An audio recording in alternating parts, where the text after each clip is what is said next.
Inilah dosa dan hukum orang yang meninggalkan puasa Ramadan. Pada bulan Ramadan, banyak kita jumpai orang-orang fasik yang tidak melaksanakan ibadah puasa. Mereka bahkan berani makan, minum, merokok secara terang-terangan di siang bolong.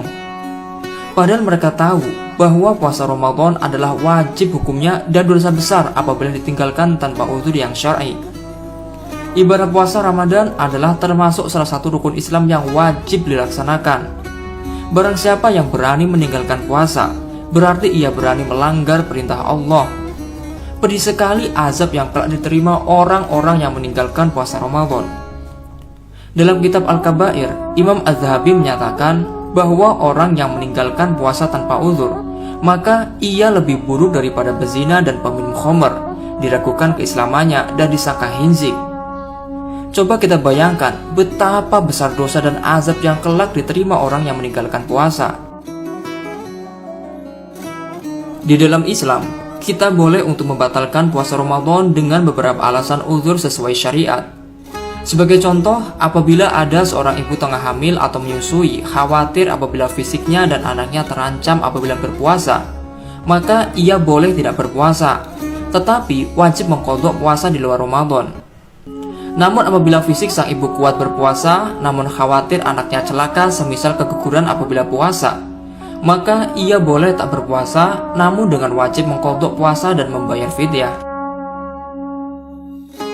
Selanjutnya, bagi musafir atau orang yang melakukan perjalanan, maka boleh membatalkan puasanya dengan beberapa ketentuan, yaitu seperti jarak perjalanan yang ditempuh, yaitu jarak perjalanan yang diperbolehkan untuk mengqashar sholat. Selanjutnya, perjalanan bersifat mubah atau boleh, seperti mudik lebaran dan bukan perjalanan untuk bermaksiat.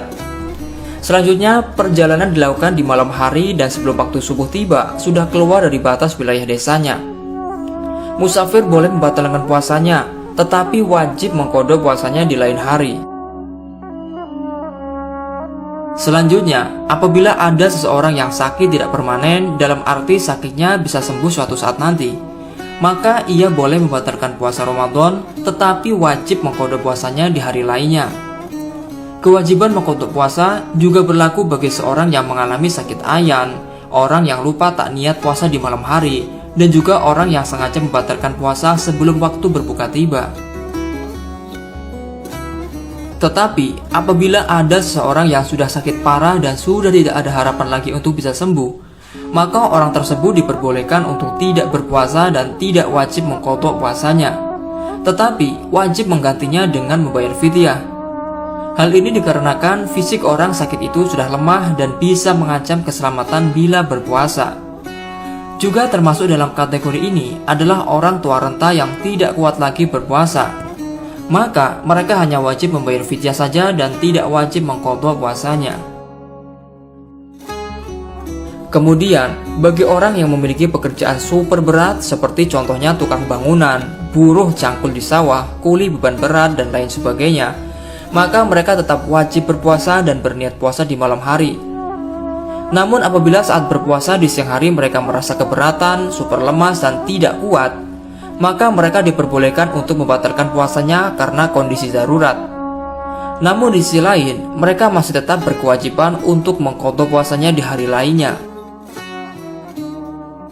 Kemudian, bagi orang yang hilang akalnya seperti orang gila, lalu bagi anak kecil yang belum masuk usia baligh, dan orang-orang kafir, maka mereka tidak diwajibkan berpuasa, tidak wajib mengqadha puasa, dan tidak wajib membayar fidyah puasa.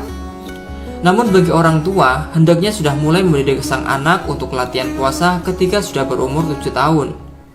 Dan nanti apabila sudah baligh, maka si anak sudah wajib hukumnya untuk menjalankan ibadah puasa Ramadan. Kemudian, bagi orang yang mati tapi masih punya hutang puasa, ada beberapa perincian. Apabila seorang sebelum mati mengalami uzur seperti sakit parah hingga tidak mampu puasa sampai kematiannya, maka bagi ahli waris tidak ada kewajiban untuk mengqadha puasa si mayit maupun membayar fidyah. Kemudian apabila dulunya si mayit pernah meninggalkan puasa entah sebab uzur atau tidak, dan ia kemudian mendapati waktu yang memungkinkan untuk mengqadha puasanya, maka menurut qaul qadim Imam Syafi'i, ahli waris boleh memilih wajib qadha atau membayar fidyah si mayit. Adapun yang dimaksud membayar fidyah puasa adalah sebuah tebusan untuk mengganti puasa-puasa yang ditinggalkan. Apabila ada seorang yang meninggalkan puasa Ramadan sesuai ketentuan fidyah di atas, maka wajib bagi mereka untuk memberi makan orang miskin dengan takaran 1 mud makanan pokok per 1 hari puasa yang ditinggalkan. Kadar takaran 1 mud bila dikonversi ke jenis takaran zaman sekarang adalah 675 gram. Hal ini sebagaimana penjelasan Syekh Wahban Al-Zuhaili dalam kitab Al-Fiqih Al-Islami wa Adilatuhu. Cara praktiknya adalah sebagai contoh berikut. Apabila ada seorang meninggalkan puasa selama 10 hari, maka ia harus membayar fidyah sebesar 10 mud beras kepada fakir miskin. 10 mud beras itu boleh diberikan sekaligus kepada 1 orang fakir atau miskin saja. Tetapi apabila cuma membayar fidyah 1 mud saja, maka tidak boleh dibagi 2 untuk diberikan kepada 2 orang fakir. Tidak boleh dibagi separuh-separuh, 1 orang setengah mud, 1 orang setengah mud. Hal ini sebagaimana keterangan Syekh Khatib Al-Syarbini dalam kitab Mughni Al-Muhtaj.